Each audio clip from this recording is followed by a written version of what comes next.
I'm Jameel Williamson, and this is the Toben podcast.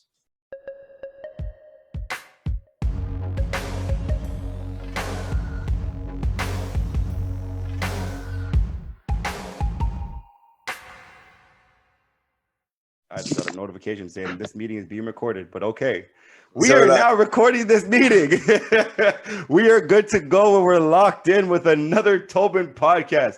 Devo, it's a beautiful day outside. I got a new microphone, whatever the hell it's called. I don't know why I started for a second or paused.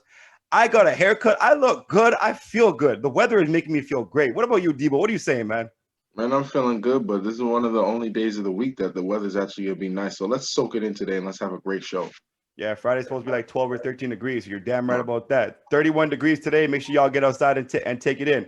But as we said earlier, this is another Toben edition, Toben podcast. This is going to be a great one, though. This is an original Toben member. You know what I mean, Devontae? He is definitely someone that is, he needs more recognition on his name. He needs some respect on his name. You know what I'm saying? He's a two-time OFSA winning champion. He's bounced around from team to team within universities and colleges and stuff like that. He's definitely a respected Toben member. And obviously just a cool guy, you know what I'm saying? This is Jameel Williamson, man. What's poppin', Jameel? What's good? What's good? Hey, welcome to the show, man. We appreciate you jumping on and giving us some of your time. No problem. It's my pleasure, bro. Devo, what you got for us today, man? Jay, we always like to start out the show with a little game called Overrated, Underrated. I'm going to give you a few things, basketball, non-basketball related. You're simply going to tell me if it's overrated or underrated. Are we ready to go? All right, let's go. First one, Drew Holiday. Does that contract solidify his position in the NBA? Does it solidify it? Underrated. Underrated. Okay. Yeah. Spencer Dinwiddie.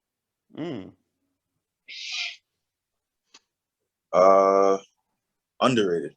Underrated? Okay. Yeah. Now I got to know your opinion. Pascal Siakam.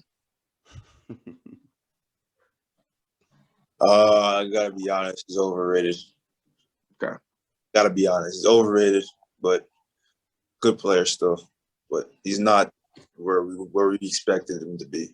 But Okay. That's fair enough. Now, let's switch it up here a little bit. Bubble tea. overrated. Overrated? Okay. I feel like you would have been a bubble tea guy, but that's okay. Nah, I'm more of a no, I don't like the little gelatin joints. No, I don't like them joints. Okay. I was gonna say something, but you guys yeah. Okay. It, bro. Gotcha. Now, banana bread. Underrated. Underrated. Makes it. Sorry, say that again? So depending on who makes it. Got you. That's very true. Patties. Beef patties. Underrated. Underrated. Nothing like a ranch.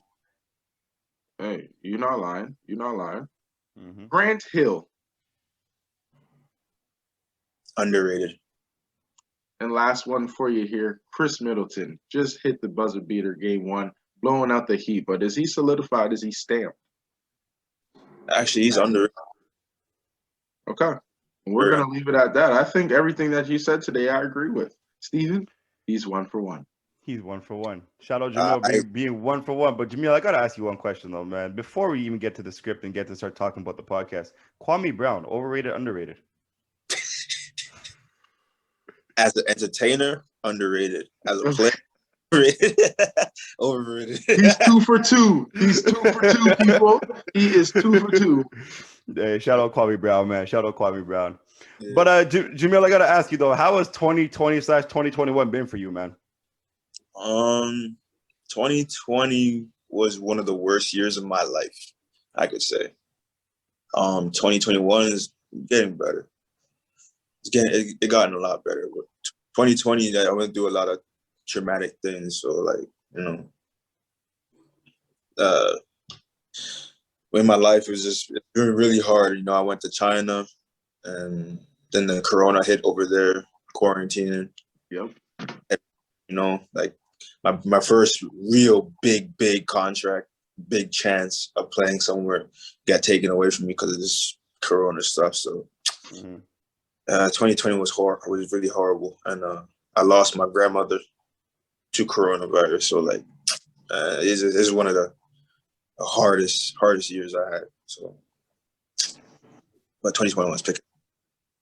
My condolences to you and your family, man, on your passing of your grandma. You know what I mean? But hopefully, Appreciate like, really do believe. I hope that 2021 is better for everybody, including you and your family as well. You know what I'm saying? So I know you mentioned that it's getting better, but hopefully it stays that way and stays on the trend. I want to ask you though, what are some things you were able to take away from this year and last year? Man, things aren't just like.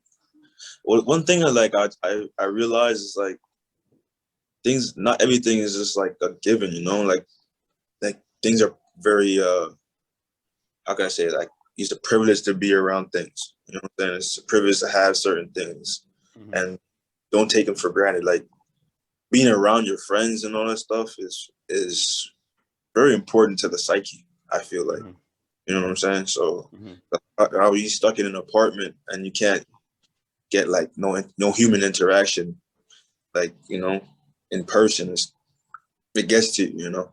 So I say that in a way, and seeing your family, not being able to do what you want to do, like having your freedoms taken away, it can get to you, and it just puts you in the perspective of how things used to be back in the day, you know, like, you know, how slavery was and all that stuff. Like, you know, this is just a minor things, you know. So like, can you imagine how they went through? You know what I'm saying? So that's what I took away from this show. You know, you touched up on mental health a lot during the last thing you just said, and obviously, you know, you losing your grandmother and everything, you know, slavery with the whole George Floyd thing and the whole Black Lives Matters and you know, social injustice, police brutality, all that stuff, you know, was definitely terrible for everything going on. But I got to ask you though, how has the pandemic, you know, helped you learn something, or what is something that you regret most, you know, pre-COVID? Like it could even be something like, you didn't maybe not spend enough time with your grandmother, you know what I mean? Did you not do enough for your community? Like, what are some things you've been able to think to yourself and say, you know what, I wish I did a little bit better?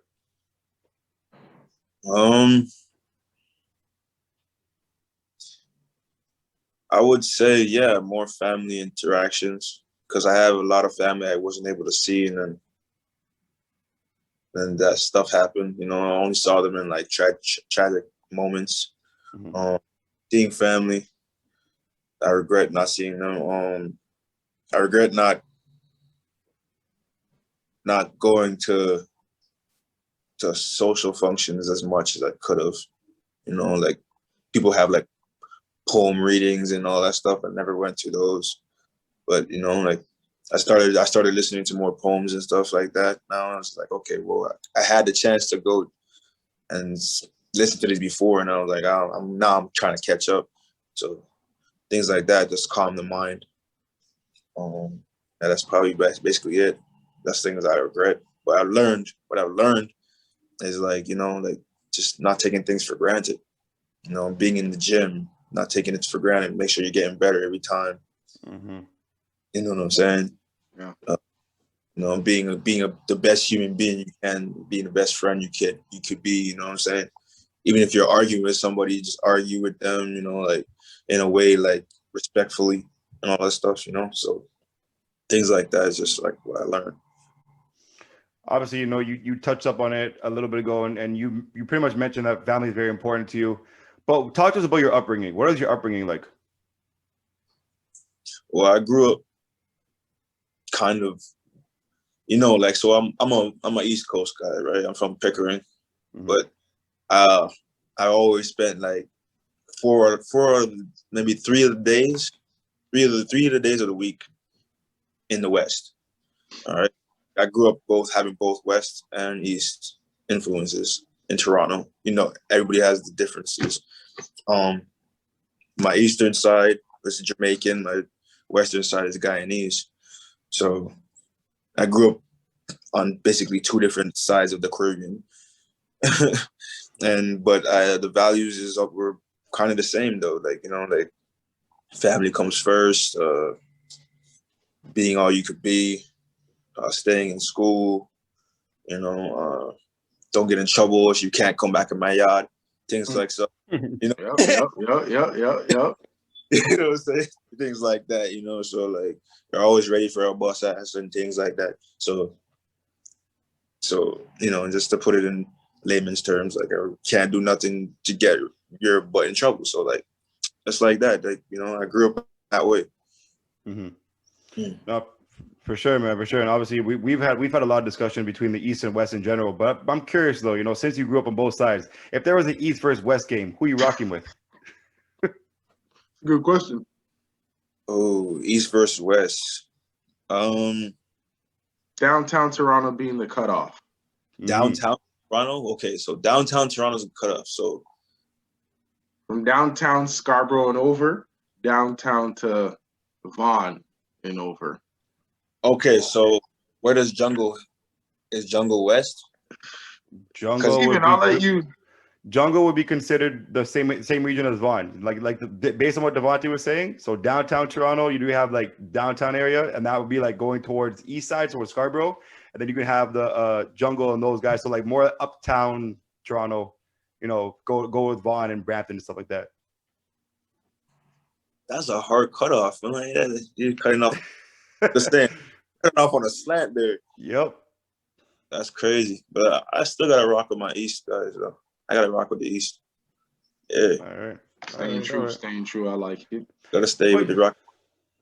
I got three more for you. Then I'm off your back for a bit. I got three more for you though. But I want to touch up on that Pickering High for a second. You know what I'm saying? Obviously, you, like I mentioned earlier, you're a two-time Opsa winning champion. But you played alongside DeVoe and Corey. Well, talk to us about that. I first met Corey in the third or second grade. Damn. And it was through a mutual friend of ours because we were in I was a new kid in school, just moved from Scarborough to Pickering, and I guess I was just shooting at the hoop. I got to school like around 6:37 outside. You know, and obviously no kids are outside, but like at them times, the first day of school. But then he saw me shooting around, and he's like, "Oh, you might be better than Corey," as he said to me. I'm like, "All right, well, let me see Corey do this." So this kid, all of a sudden I see this kid walking down the hill with a big afro, looking like Michael Jackson in the Jackson 5, bro. Like afro here, bro. I was like, bro, what is that? Like before the kids now. This is before the kids now. I'm like, yo, this, like I used to say, like, yo, Corey had this hairstyle like back in like 01, bro. Wow. Talking about your kids now don't even know, bro. But like when I see them coming down and they're like, yo, this is the kid, man. And we had our first one-on-one game. I beat him. But at that time, I gained respect from him, and I gained respect from his brother because DeVoe was watching. And it was ever since then, it was like a beautiful friendship, bro. You were stamped. I like that. Yeah. I know. Obviously, you know, we know where Corey and DeVoe is now and everything like that. But talk to us about the two of them, their battles with each other, and how, you know, being brothers was able to help them. You know, because you were close with his father. Actually, you and his father used to always. I think if I'm not mistaken, his name is Kevin Joseph. I could be wrong. No, their cousin. Their father is David Joseph. David Joseph. I know that he used to run camps. He's been around basketball for a minute. I think he actually coached you guys in Pickering, one of your assistant coaches or something like that. Yeah. So I want to ask you though, you know, what was it like being around that whole family, that basketball oriented, the way they were, the hardworking of them, just all of it in general. Just talk to us about how they're able to help you become a better basketball player too. Being around them is infectious. It is like their whole basketball philosophy was like installed in me. Just being better, getting better every day, you know, finding some reason to play. I used to watch them like go at it, you know what I'm saying? Like we were younger and DeVoe used to beat on us, like, you know, like he used to beat some toughness into us, man. Like, you know, DeVoe was a skinny kid, he was a tough kid, man. Like he's 2 years older than us, and we used to play 2-on-1. He used to beat us. I'm like, bro, like it got annoying. Like I remember we were young. We was like probably in grade. I was in grade probably at 5, and DeVoe was in grade 7. So me, Corey, and DeVoe, we came back from New York. We went to go see my grandmother, we came back from New York and we got back around like 5 a.m. So we started playing video games because we're not tired yet. We slept all the way in the car, right? We playing video games. DeVoe loses to Corey in a video game. And he's like, okay. He's like, fuck this game. Go outside. Let's play outside, bro. Because DeVoe had an anger problem. And he's like, yo, I don't like losing. Like, you know what I'm saying? And he took that to every facet of his life. DeVoe took that to every facet of life. He hates losing. So his always solutions like, let's go outside. Let's play basketball outside. That was one of the most heated games ever. The way that he's fucking us around and trying to dunk on us because the rim was kind of low and everything like that. But it showed how much the game should be loved. You know what I'm saying? Like you know, and those are like priceless moments of my life, bro. Like, you know, things like that. Like, and then David used to be like on the sideline saying, yo, I can't help you out, man. Like, you got to do it yourself, you know, things like that. Like, you got to get down your stance and do it yourself. Play defense. You got to get the ball. And we used to complain to DJ like, oh, yo, he's cheating. He's like, nah, you got to go. Play tough. Things like that, man. Like, I'll never forget them. So. Fair enough. I got one more for you. Then, like I said, I'm off your back. So, tie ball game. I forgot what the score was. Eastern versus Pickering, York University. The ball's in DeVoe Joseph's hands. It's a tie game. DeVoe's sizing up the man. Crossover. Hezzy, one dribble pull up, game winner. Walk us through what was going through your mind at that point. Walk us through the whole emotions of just being an officer for the championship. Walk us through how it felt to win that championship, and also walk us through just the whole atmosphere in itself, because your school, Pickering, was a very big basketball school at that time. And playing against Eastern, those two teams had a huge rivalry at that time. So talk to us about the whole thing, the atmosphere, the emotions, what you guys were feeling. Take us away. So this is our second time seeing Eastern in the finals. I don't know what it was about this game though. This game, the last game, we beat Eastern earlier in the year by like, I want to say like 15, but they had a chip on their shoulders because they lost the year before. They were with us neck and neck, and do the whole thing. I have to say, because I know Devontae's waiting. This is like, you know. I'm not the one. All right, bro. I know who's waiting to miss, but they were with us. Yo, like, Devontae, man, they got to put some respect in it. I'm sorry to be, but they got to put some respect in it, Devontae, man. People keep throwing. You did it, Steven. Let the man continue. Me process his thought. Let the man continue and process his thought. Go ahead, Jay. After who was JP? JP, I don't know if you remember JP. He hit after he hit the layup to put them up by 1. We go into the huddle, and DeVoe says, "Yo, this game's over." Like, he legit said, "This game's over. Give me the ball. Get out the way." And we're like, all we said was, "Okay." I like that. And I remember that specific moment. We're like, okay, well, we'll get Javal to set you up. You know, like Javal was our man, like, you know, at the time. And but Javal is a junior national player. He was one of the best point guards to come out of the city. You know, so Javal comes down, little cross the waist a couple times. There's a little handoff, and after Javal got the ball, DJ says, "Oh, they shouldn't let him get the ball." That's what DJ said on the bench, and we're like, "Yeah, game's over."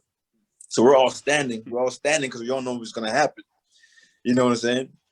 1, 2 dribbles, 3 dribbles. He goes left, and I'm like, okay.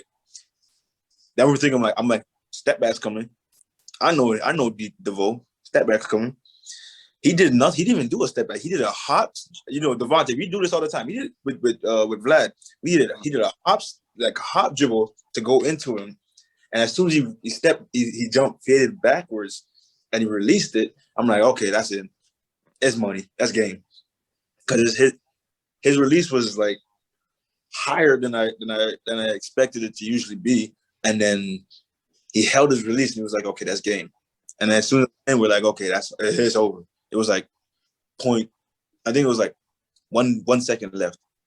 1 second left on the clock, or 0.7. And I was like, yeah, the game's over. We started rushing the court. And thank God they called a timeout, because we rushed the court. They could have called a technical foul, but they called a timeout before we did anything. They could have called a technical foul and got a free throw. That was really close that they called a timeout. I was like, whoo. We all rushed the court. We thought the game was really, really over because the buzzer sounded, but they said, yeah. That would have been crazy. Mhm. Oh my. That would have rewrote history. That would have rewrote history. Oh my goodness. So you were the Seth to the D. Lil moment. Oh, this is going in. I'm sitting in the corner. I'm gonna talk to OKC's bench because this is going in. I'm talking to Eastern Conference bench. Yeah. Okay. Yep. They knew what was going to happen. Like, we all knew what was going to happen. They shouldn't have let DeVoe get the ball. That was a problem. That was a problem. Who's going to get the ball at the end. You know what I'm saying? Like, if Steph Curry's like 1 second left on the clock, you know how hard they make it to get him to get the ball. Damian Lillard, you know how hard they make it for him to get the ball. You know, guys like that, like, you know who's the killer on our team especially in the last moments. And we all knew too. You know, we all had some killers on our team, but we know who the killer was at the end because Jonas. And they let him get the ball, and it was it. So at that moment, they knew. They knew. We knew. Okay. It was game over after that. Yeah. Jay, you know, this is a Toben podcast, you know. Yes, sir. We want to know what Toben means to you. Got the jersey on per usual. Yeah, my jerseys are somewhere hanging somewhere. Like, you know, I don't even know where they are, but I got like almost They retired. I hope they're retired. They must be retired because, like, dude, them jerseys don't be worn no more. So, like, Amir got a whole rainbow of jerseys, like, from black to blue to red to, so like different leagues, coming back in the summertime and all that stuff. So, hey, it is what it is. But to me, Toben just gave me a chance to play, man, and just to be with other guys of my skill level. You know what I'm saying? And I couldn't be more thankful for Toben because, man, the support that they gave me, man, and they didn't have to, friendships, Tony, amazing guy, doesn't get his just due as as a person, man. So like, I always I always have to remind him that, like, yo, man, there's things that you've done for me, man. My own family didn't even do. Like, some people, things like that, like, you didn't have to do it, you know what I'm saying? And I've seen him do things for other people. I'm like, man, you are, without a doubt, like, one of the great human beings in this world, bro. Don't even need that, man. But with Toben, yeah. Toben's always giving me an opportunity to, like, show him what I got, It's always, and it always shows, like, iron sharpens iron, right? So, like, we always have a slew of guards, I should say. You know what I'm saying? Like, so we have, like, Josh Collins, Denzel Walker, guys like that, and like Nolan Good, things like that. So we always had to shout out the OG, man. Shout out the OG. Yeah, shout out the OG Nolan Good. And so there's always, like, something you have to prove, you know what I'm saying? Yeah. So not here, like, you're not saying, like, oh, you automatically have this spot. You always have to be like, okay, yeah, on your P's and Q's. So if you don't show up for a couple of tournaments, your spot could be gone. Yeah. You always got to bring something to the table, and I always appreciated that. So, like, you know what I'm saying? Like, he always kept us on our toes, and that actually got us better for our pro opportunities. You know what I'm saying? So I think that was always appreciated. Now, Jay, how did you meet Coach Tony? How did I meet Tony? Oh, I was playing with a couple of my homeboys at was it the Dynasty League? I think it was the Dynasty League. A couple of my boys, and legit, I saw Chad Bewley, and he's like, "Oh, you playing this league?" I'm like, "Yeah, my homeboys asked me to play." It was me and Negus, and I played with me and Negus. I think that's where Tony met me and Negus. Same time we played on Dynasty, and I played with Norman Panola and Tristan Stern and those guys. So we played and we was in the finals, and then Chad saw me. He's like, "Yo, I didn't even know you were back." I'm like, "Yeah, I'm back. I'm here. I'm back. I'm here." He's like, "Yo, you should meet this guy Tony and all that stuff." I'm like, "Oh, okay." So I was like, "Yeah."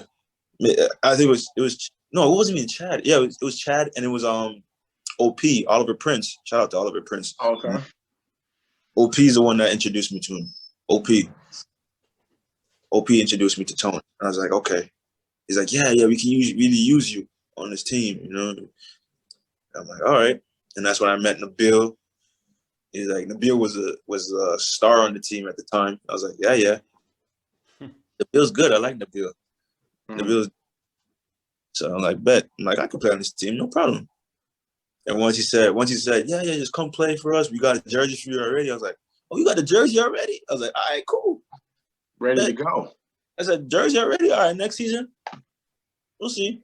Next season started in like 3 weeks. I was like, all right, bet. I was there. And it was history from then.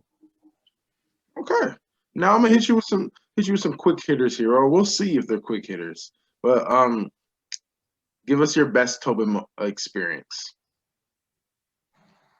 Our best Toben.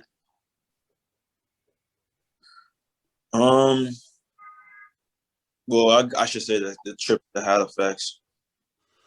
Those were fun. You always, the Toronto guys are in Halifax. We're staying there, and we get a chance to know each other better. You know what I'm saying? Like, we didn't get a chance to, like be around each other as much when you're in Toronto because you got so many things to do. Everybody got a life, right?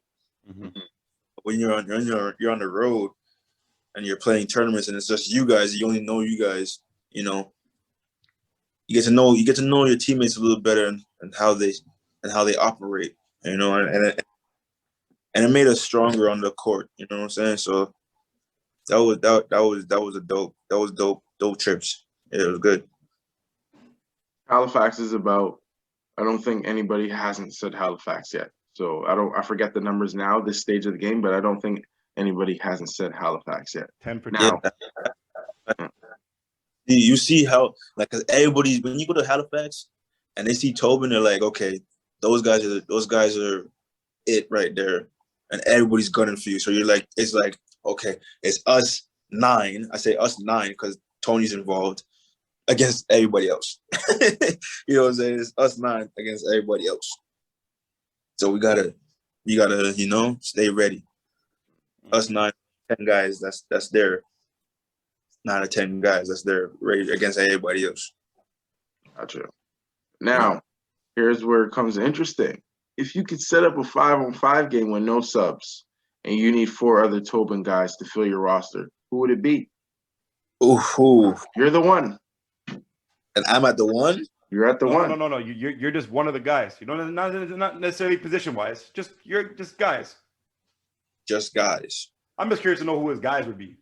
Unless you have a different thing, Devontae. But that wasn't the question. Who would you fill your roster, Jay? I don't want to put him at too much of a. Who would I feel here? I'm on the team, right? That means I'm on that squad. I'm on this court. Steven? Okay. Yeah, Okay. you're on the court. If I'm on the court, I gotta have Josh. So I'm not even gonna lie. I love Josh. I love playing with Josh. I've been playing with Josh since I was like 9. JC. Yeah. So JC, Josh Collins. Dang.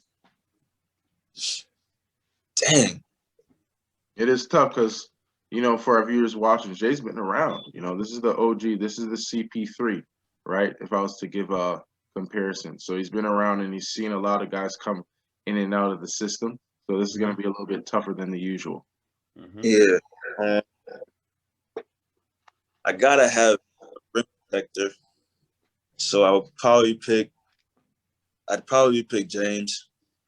Okay. Really, Yeah. you're picking James over Taylor or Hey. You know what? My bad. Let my mans go. Yeah, My bad, no, Jameel. My fault. I would take James. No disrespect to Taylor, no disrespect to them, but I would pick James. So that's what, two guys. 3 guys. More. Yeah, 3. You got 2 more. Ugh. I'm gonna need a jack of all trades. So I need a jack of all trades. I need somebody that could do that's. So I might have to take Negus. I have to take Negus because of his height. Mm-hmm. His height and his ability to score. His ability to feel for the game. Yeah, and his feel for the game. So I'm gonna have to take Negus. Now last spot, jeez. That's a tough one. You put yourself in a hard predicament. Are you gonna go big or are you gonna go small? That's the point. Yeah. But the thing is, I would love to stay even kill. Mm-hmm. You know what? And I like to get rebounds and all that stuff. So rebounding is very, very intricate to the game, and that's somebody that can guard guards, that's able to guard guards and able to guard bigs. I might have to go with it's either you or Denny McDonald, one of the two. Ooh. Well, we're gonna put Denny McDonald in this case just for the sake of the show. So people hear other names and stuff, but you know what? I appreciate you for that. But for the sake of the show, we're gonna put in Denny. We're gonna put Denny in there.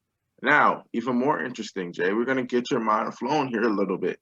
Now, there was a Toben Kings Court, tournament about 4 years ago now. Gilly won that tournament. Do you recall? But yeah, right I remember. now, sorry, go ahead. Yeah, I remember he won the tournament. But right now, if everyone was in that tournament, was to come back for a one-on-one Kings Court tournament, where would you position yourself? And if you don't position yourself as first, who is? I've never been lose. That's for damn sure. We know that. I'm not gonna lose. So yeah, I'm not a one-on-one guy. I'm more team oriented. But I'm gonna say I would definitely try to win that joint. So so the question is, who's in that last round with you? Who are you scoring on to win game? Who am I scoring on to win game? It's probably gonna be Denjo. Yeah. It's probably gonna be Denjo because Denjo got like, especially if Denjo's in shape and everything like that. He's a problem. He doesn't like, even if you have a hand in his face, he's gonna hit the damn shot, and it cheeses me. Don't give him too much now, because when he watch this, he finna just exactly go crazy. Right. Like, I cooked that, dude. I cooked that. You know? God, that. You know what I'm saying? I'm a man like that. Then Curry. That was a great one. That is what he does. That is what he does. Yeah, it's funny, man. It would probably be Denzel though. Okay. Yeah. He's a one-on-one guy. Especially if you're doing no help, no nothing. Yeah. Yeah, if no help, you got no screens or anything like that. Denzel's probably the guy I would be like, okay, well, I gotta be ready to, I gotta be ready for any type of move that come my way, bro. And things after high school. And correct me if I'm wrong, because you have a very fun career, so kind of similar to myself. So correct me if I'm wrong. Now, after Pickering, you go to Windsor University, where you were at a redshirt your first year, if I'm not mistaken. Talk to us about your decision, why you chose Windsor. I went to prep school. You went to prep school first? Yeah, I went to prep school in New York for a year and a half. Which prep school was that? Wings Academy. Okay.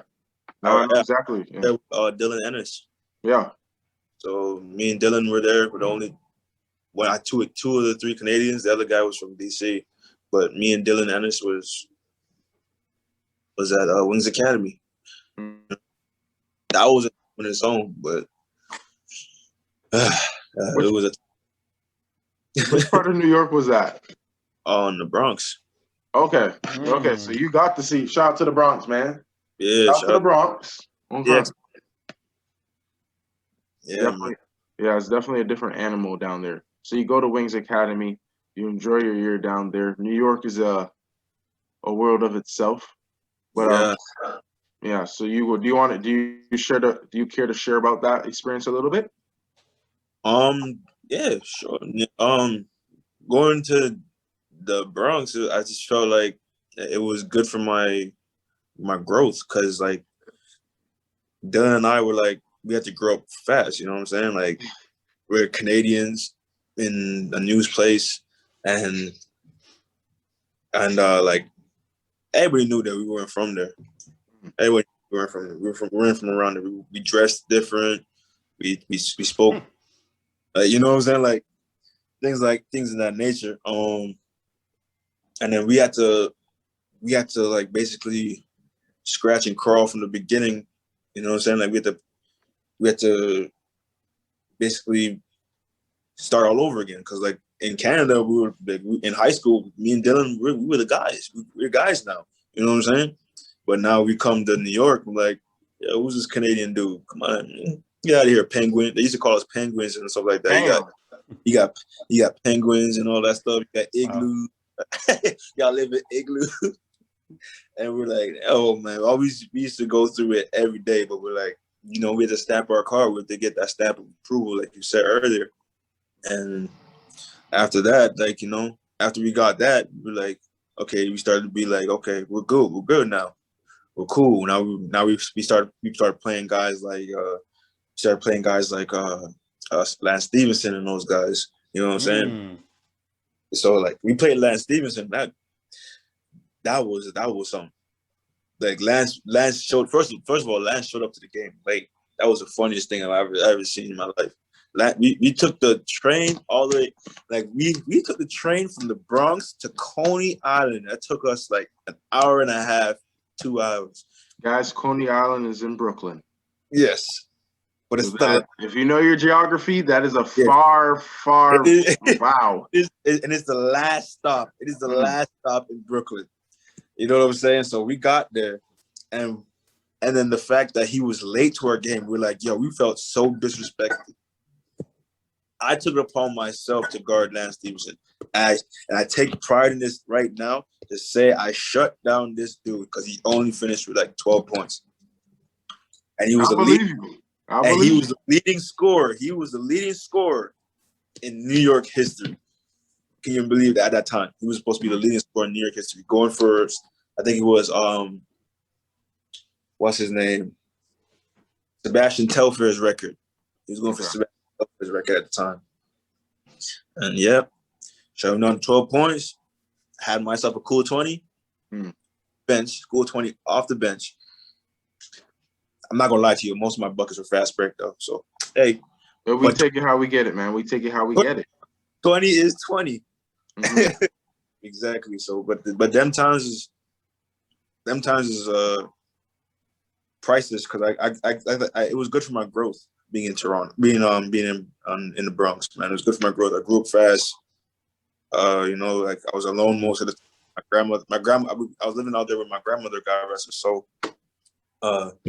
So I was living out there with my grandmother, but she had to work a lot. So like, you know, I had to learn how to cook. I had to clean up after myself, you know, no motherly figure around, you know what I'm saying? So things like that, you know, to hold myself accountable. And that's when I started taking like school really, really seriously. Cause like over here in school, I wasn't a bad student, but I wasn't the best student I could have been. Yeah. Right. I went to the Bronx. I became an honor student. Really? Yeah. See, usually it's the other way around. No shot at Bronx. No shot at the Bronx. Okay. Yeah. Usually around, yeah. But that's what I say. I'm sorry, but that's why I want to say one thing about that as well. I feel like Canadians are so much more advanced when it comes to scholastics than Americans, because every Canadian that I personally know that goes to the States, they come back and they're so much more smarter. But then when they come back to Canada, they go to school in Canada, their grades drop right down again. You know what I'm saying? And all three of us have gone to school in the States, whether it being prep school or Devontae playing JUCO and university, myself playing JUCO and university. Yep. The education is not the same as in Canada. It's not the same in Canada at all. And honestly, to be honest, even though the grade point average is supposed to be higher, the passing grade is a 64. The education is not better.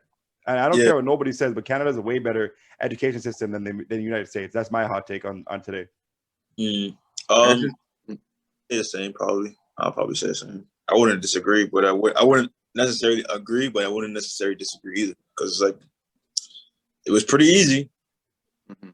I felt it was. I said it was pretty easy, but then again, it could have just been me applying myself differently, because I really didn't have anything else other than school and basketball. Over here, I had more distractions, I should say. And I think it's just simply the severity level. Hey, if you don't want to get your grades done, there's 1,000 more kids that will do the same thing, and then you have a chance to get on a platform where you're facing great teams and potentially make it to the pros or the NBAs, right? So I think the severity level is different. You have to hold yourself accountable. You have to have a certain grade point average, or you're just not going to get into the school. And for a lot of ballers, both American and Canadian, it's okay. There's 1,000 more kids that'll do it, so you don't have to. So I think and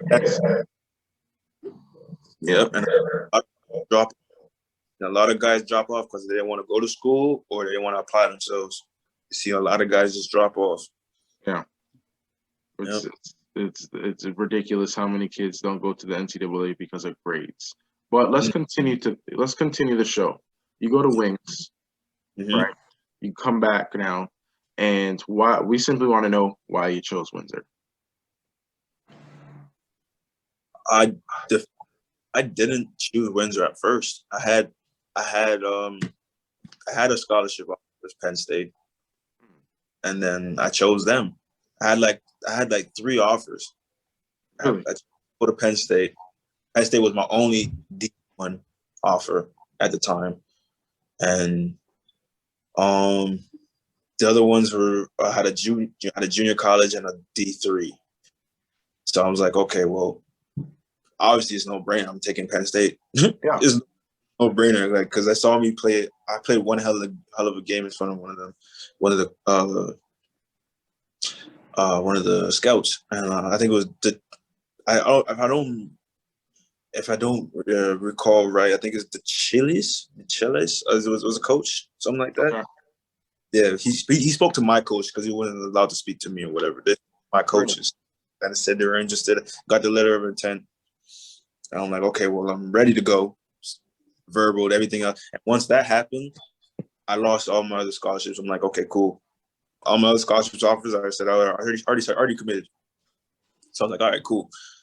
Then there was a scandal happened at Penn State where something of the sorts happened with the coaching staffs of, I think it was a football team or whatever, and a lot of scholarships lost, and then the season was lost. I'm like, okay, so then I lost my scholarships. I'm like, okay, can't go. Damn. I get home for that. I got home that summer, and I'm like, Mom, this is what happened. Mind you, I was in tears.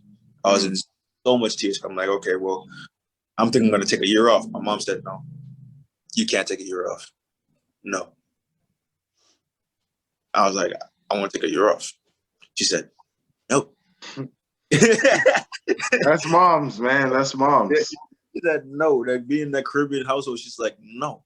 It's either you're in school or you get out and go get a job and you're out of the house. You know what I'm saying? I'm like, okay, well, me being the 18-year-old I am, I'm like, I just got back home. I don't want to leave like that again. But I'm like, all right, then. I got 2 offers. I applied to 2 schools, Windsor and Carleton. Mm. I visited both schools. I didn't see the Carleton coach at all. So that kind of rubbed me the wrong way. Because he said he wanted me there, but I didn't see him. I think what's his name? Smart? Yeah, Smart? Yeah, so I didn't see him. And well, I saw Coach Oliver, and Coach Oliver's, you know, said like he wanted me there. I would be a good addition to the team, all that jazz. And then I saw that my high school's they were about to have practice. So I sat in our practice, and I saw a guy that I went to high school with at Pickering High, Justin Wilshire. He's on the team. I said, "Wow, oh, you're here? Cool." Mhm. And then came out, and out of the blue, I see a guy named John Waldo come out. I'm like, "Waldo?" I'm like, "Oh, you're here too." Yeah. Okay. I seen Waldo, and then I seen Josh Collins come out. I'm like, "Josh, you here too?" Yeah. Huh? Seen Enrico come out of the change room. Like, Rico? I'm like, "Oh, you here too?" Looks like a cool spot to be. Yeah. All right. He's like, yeah. We just committed. This is still summertime. Like, yeah, we just committed, but we're here for training camp and all that stuff. I'm like, oh, okay. So that after that, we had I was there for like 3 days. And I sat in one practice, and then I played in one or two practices. I'm like, okay, well, shoot, had fun. I'm like, man, it's no brainer now. I didn't get to play at Carleton. All I did is see the stuff like that. So I'm like, it's no brainer now. I'm coming to Windsor. And that's how I ended up. Went to Windsor. Now you just hit on it. During your time at Windsor, you had a chance to learn from Windsor greats, Josh, Enrico, Coach Oliver. Yeah. What were you able to learn from? If there's one thing, what were you able to learn from all three of them? If there was one thing, yeah. If I had to learn all three of them, No. What did you learn? What were you able to learn from all three of them? preparation, hard work, not taking yourself too seriously, and just being a man. Like we got there as kids. Like those guys are like 1 year older than me, but we got there all at the same time. You know what I'm saying? So like, I'm like, I was a blue chipper. I was like, okay, well, I'm just here, just soaking as much as I can, soaking as much knowledge as I can. I'm like, they're like, yo, well, you gotta put your stamp on this. You know what I'm saying? Like, you gotta put your all into this, or you're gonna get chewed up and spit out. I was like, all right. I know having talks with Josh all the time, because Josh is beyond his years. So like, just talking with him all the time is just like, it got me ready for like, the experience of being at Windsor, and things to a whole new level on the court. How to treat your teammates, and how to. Cause I used to yell a lot. I used to yell so much, but then I got to study calm from being around Josh. So like that's one thing he taught me, getting to study calm and be like, all right, so getting to study calm and holding people accountable for what they do, man. And that holding people accountable is like I appreciate my time at Windsor, man. No, and I definitely love that. Obviously, Josh. Shout out to Josh again, being a very prestigious name, especially with the Toben podcast. You go through a couple more years where you transfer and you go through all these years. But I'm gonna give this one to Steven. I would love to talk about your final years at St. FX. But I gotta ask you though, your final 2 years of your university career, you played at St. FX. What was something that you were able to take away from your experience there? I learned how to play the point guard position at St. FX.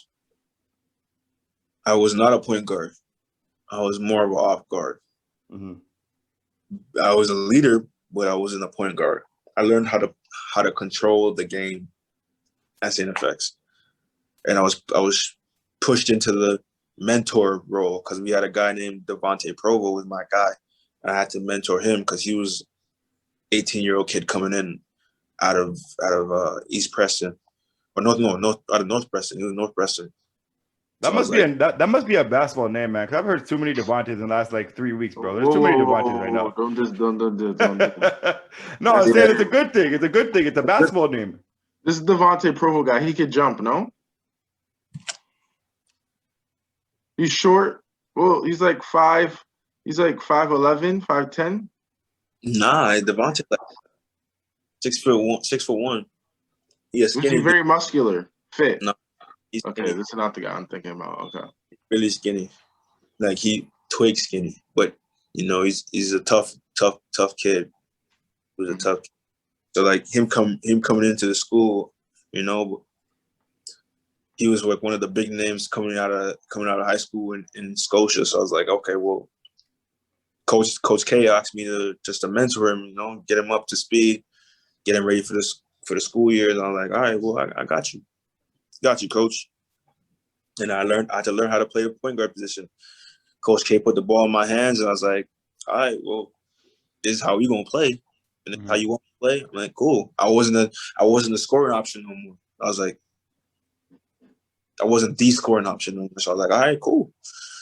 Wasn't too bad not being off the ball. And I'm like, all right, well, he got me ready for the next level, because I'm like, I'm not 6'4", 6'5", you know what I'm saying? Like I'm 6'1" and 7/8. 7/8. You know what I'm saying? So like, you know, like I can't, like, yeah, on the next level, I'm not gonna be the 2 guard. You know what I'm saying? So I'm just like, okay, well, I gotta take this experience and get ready for the next level. And they got me ready for the next level, and I appreciated that. Being at Santa FX, he also gave me the captain spot. So I was like, not too bad. Okay. Speaking of captain, though, you know, obviously you and Julius were co-captains at one point, if I'm not mistaken. I want to Julius, if I'm not Julius Antoine, I think he was captain before you got there, or something like that. I'm not too sure. Nah, because Julius came in the same year I did. He came the same year Devontae and those guys came in. Nah. That I'm getting my ears messed up, and I'll edit this part out. But anyway, so speaking of captain and whatnot. Speaking of Julius, and I want to ask you, you know, what was it like playing with someone, you know, like Julius, who was a straight scorer and able to, you know, get to his spot at the time. You learned the point guard position to find him and stuff like that. Or what was it like in general? Was there any type of hostility with the two of you guys, or any type of love? What was it like? Talk to us about all that. Shout out Jay. Hey, no, it was never, ever animosity between me and Julius. Never. There's never any animosity between me or any of my teammates, because I was more of the fun guy. You know what I'm saying? Like I'm cool. Like I learned that from Josh. I was like, I'm not gonna be mad, bro. I'm not gonna be mad at you. I'm the fun guy now. And we're cool. So like, the things that I learned playing with Julius is like I had to learn my wings. Our wings at that time were our scorers, and we asked Julius to have the role of being like Julius was our Jamal Crawford. Mm-hmm. He had the role of coming into the game and nothing changed. Nothing changed. Like he had the role of coming in and going straight to the basket, scoring, shooting, anything. Just do what you do. All we asked Julius to do was stay in shape. That's all we asked. Stay in shape.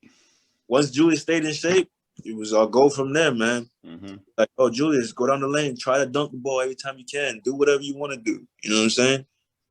And Julius was one of the special kids on the team, because he played left-handed, but he's right-handed. So he like very kind of ambidextrous like that. So we're like, okay, well, we could use that to our advantage. He liked to go right, but he's left-handed. You know, so I'm like, okay, well, learning things like that about, like, especially about wings.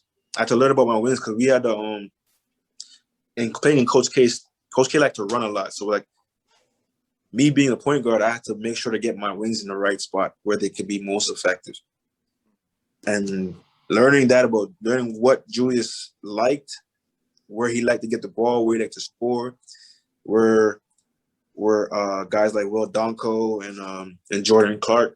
They like to get the ball. Those were my other two wings at the time. You know, Dave Benoit, he liked to shoot. Things like that. Like, I had to know where to get them to be most effective. And that was just another learning curve where I had to learn how to be a point guard and know where everybody's supposed to be on the court, and at the same time still get mine, but make sure they get theirs as well.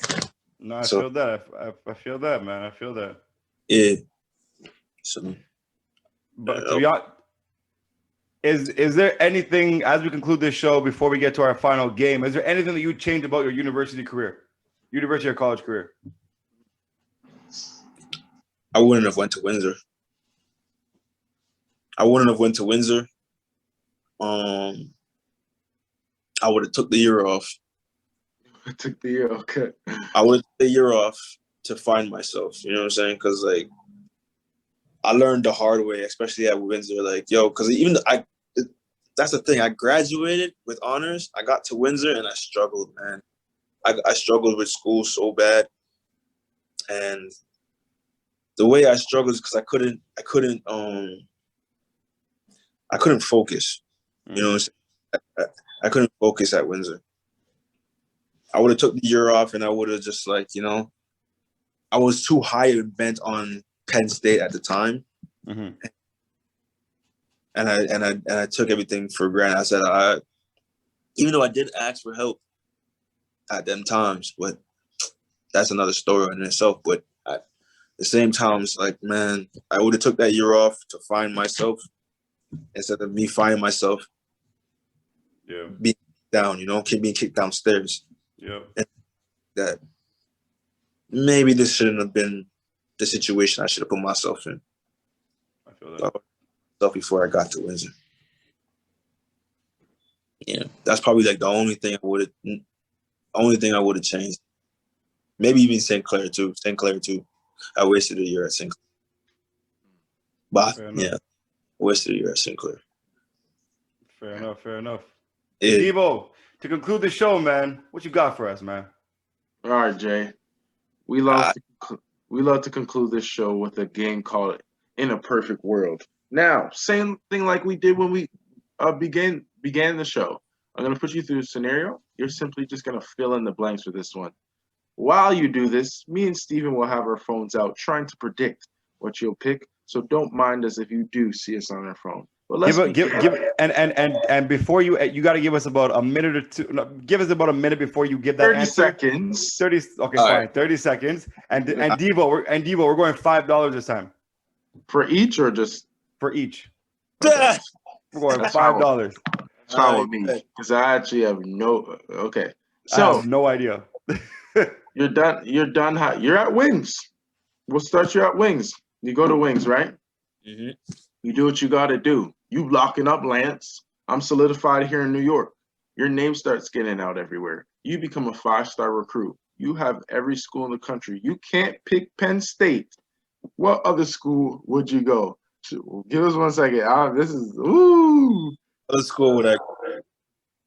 You're probably right too. God damn it.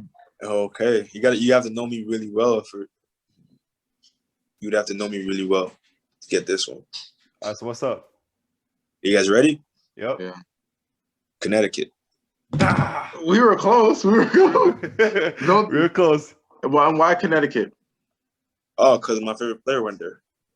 Kemba? Ray Allen. Ray Allen. Okay. Yeah.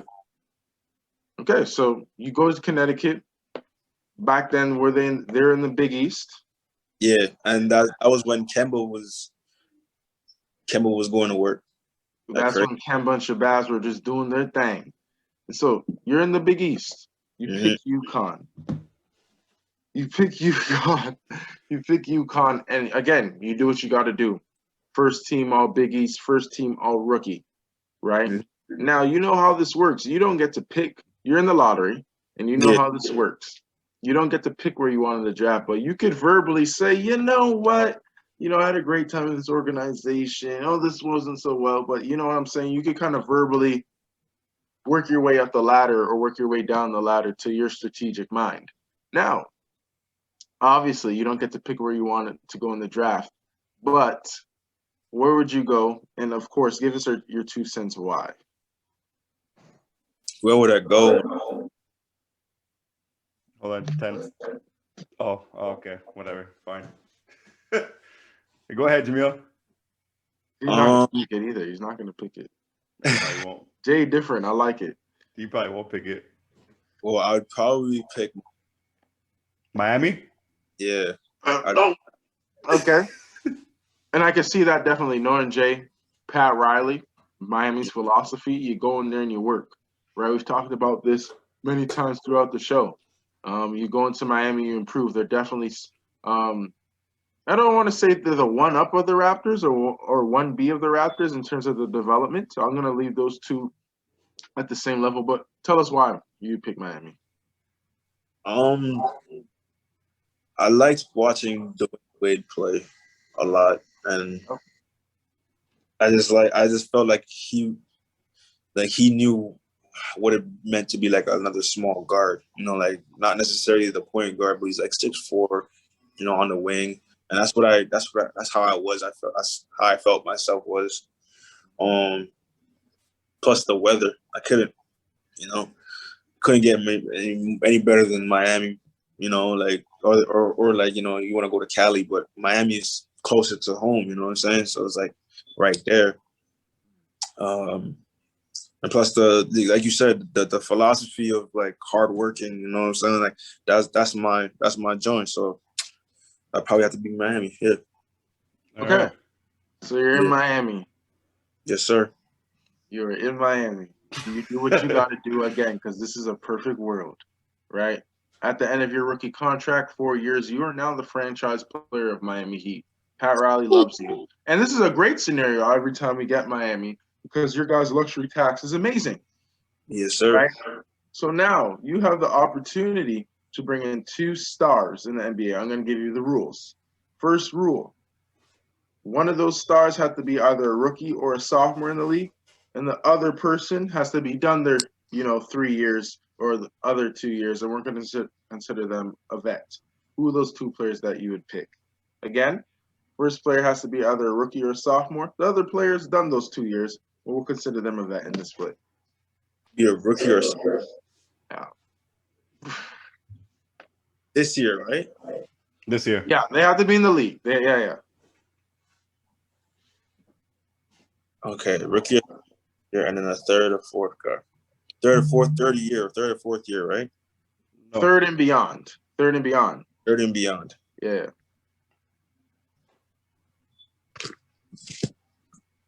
All right. And I'm in Miami. I need 2 stars. Okay. He's gonna say it. Go ahead, Jay. And give you some money. All right. Well, seeing as how we're in Miami, I might have to go with Luka. I was not expecting that, because Neither was I. continue your thought process first. Luka and who? I might have to go with Luka. We're done, Steven, because if he's going with Luka, he's not. Yeah, But I want to hear the philosophy behind this. We're done. The thing is how he was basically a seasoned vet as a rookie. You know what I'm saying? Mm-hmm. That's why I was like, okay, well, he's ready. He's already battle tested, you know.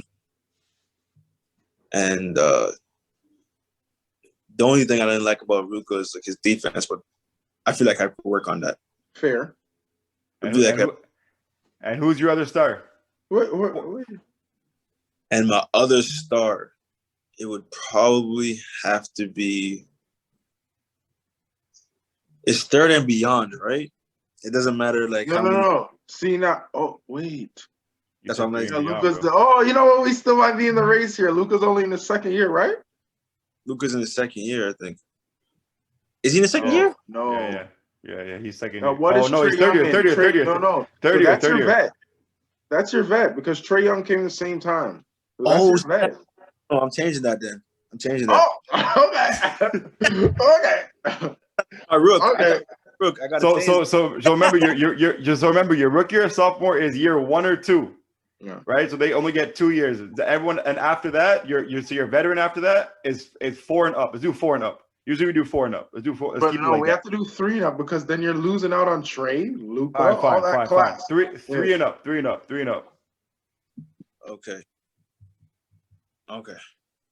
Well, if I get it Oh my God. changes everything. I'm like trying to figure out It who does else. change everything. I'm trying to figure out who else came in that. Okay, so I might have to. Take your time, please. I might have to Zion still.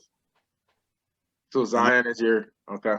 I might have to bring in Zion because I don't really need Ja or any of those guys. Ja would be nice, but Zion is like, especially the way that he progressed from first year to this year. I'm like, oh, man, he's a monster. You just need some more pieces around him.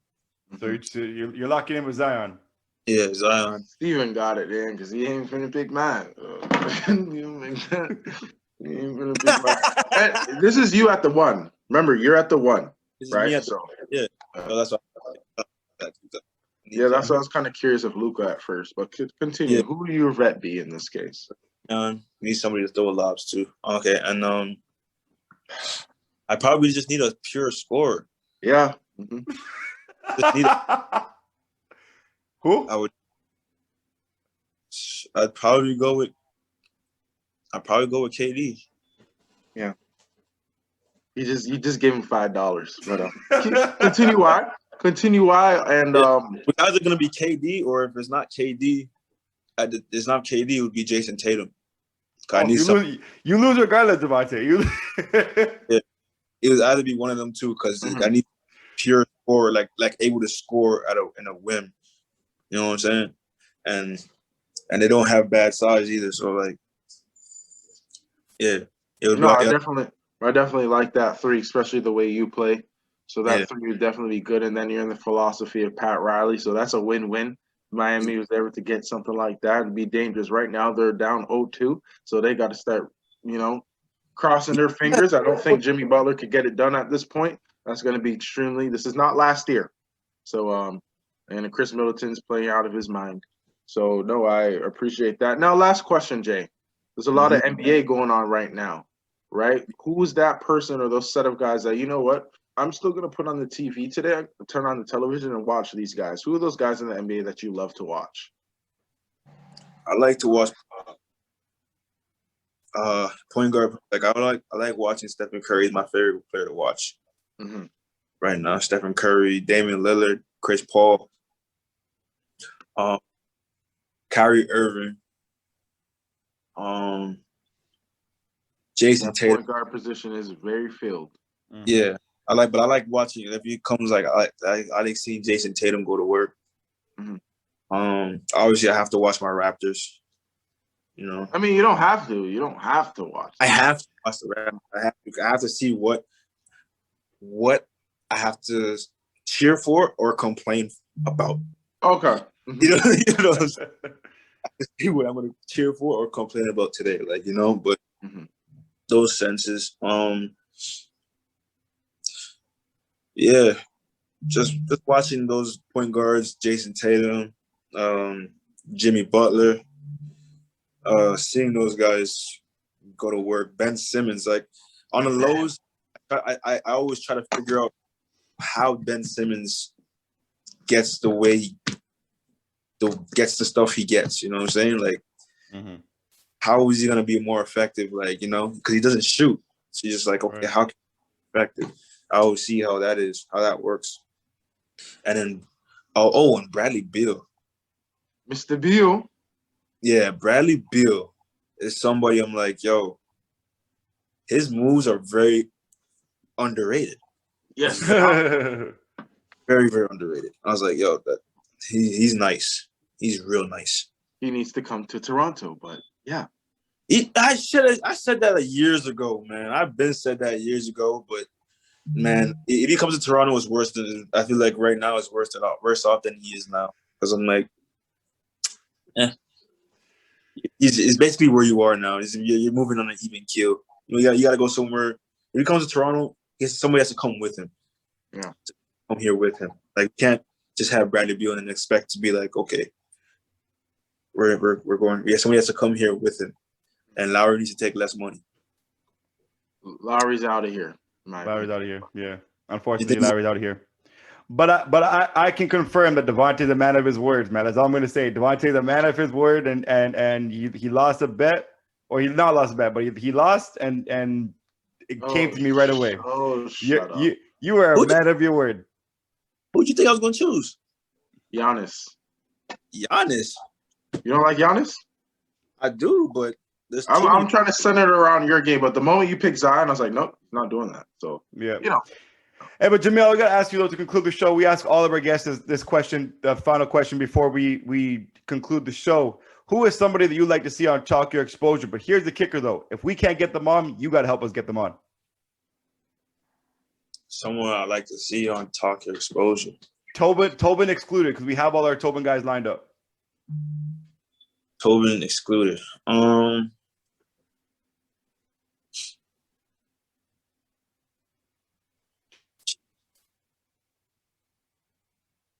Probably DeVoe. That'd be big time. We'd love to hear from him. Mm-hmm. He has a story. He has many stories for real. Yeah, he has a story, and he's still writing his story, man. Like DeVoe, still writing it. DeVoe has overcame some crazy obstacles in his life, man, and a lot of people don't know, but he's overcame so much, and then fought through barriers. You know what I'm saying? So, like, for DeVoe to come on here would be dope. He's a family man, so everything changes. His whole perspective changes. You know what I'm saying? That would be sure. For you guys. Sure. Hey, most definitely, man. Like I said, man, as long as you can help us get him on, we definitely appreciate that. Any type of way possible, because he's definitely someone. Talk to Big Bro. I'll talk to him. Appreciate that. Hey, Jameel, where can we find you on social media, man? Almost everything is Gemstar91. Gemstar, yes, sir. Nickname my mom gave me when I was like 10. Stuck with it. It's kind of tough, It's actually kind of tough. Gemstar Clothing. Ooh, I kind of like that. There you go. I gave you a little business idea. It would be yeah. Gemstar91 on everything at Gemstar91. Make sure y'all follow our guy, Gemstar91, Jameel Williamson. Hey, Jameel, man, we want to thank you for your time today. We want to thank you for taking some time to talk to us. Before we send you on your way, we want to remind everybody to subscribe to our channel on YouTube under RWI Basketball. Make sure y'all hit that subscribe button on Spotify, Apple Podcasts, Google Play, and wherever you get your podcast. Also, turn on those notifications, because when we drop these episodes, you guys all want to make sure that you can see the latest of who we drop and who we talking to, because we got a lot of good people, man, especially somebody like you. Jameel, man, one more time, we appreciate your time. We want to see you back on the court very, very, very soon. Hopefully this pandemic, is over soon, so you're able to get back, and we hope that you're able to continue to stay safe, remain positive, and still remain blessed at the end of the day. One more time, man, we thank you for your time. Oh, appreciate it. Oh, can I get a little plug in real quick, though? What's up? Quick. I own a restaurant in Ajax. You guys can just come out to Mystical Lounge and get something to eat. You know what I'm saying? Get something to eat. Mystical Lounge. Mystical Ajax, look it up. Now that I know that you own something, we got to talk, Jameel. We got to talk. But anyway, man.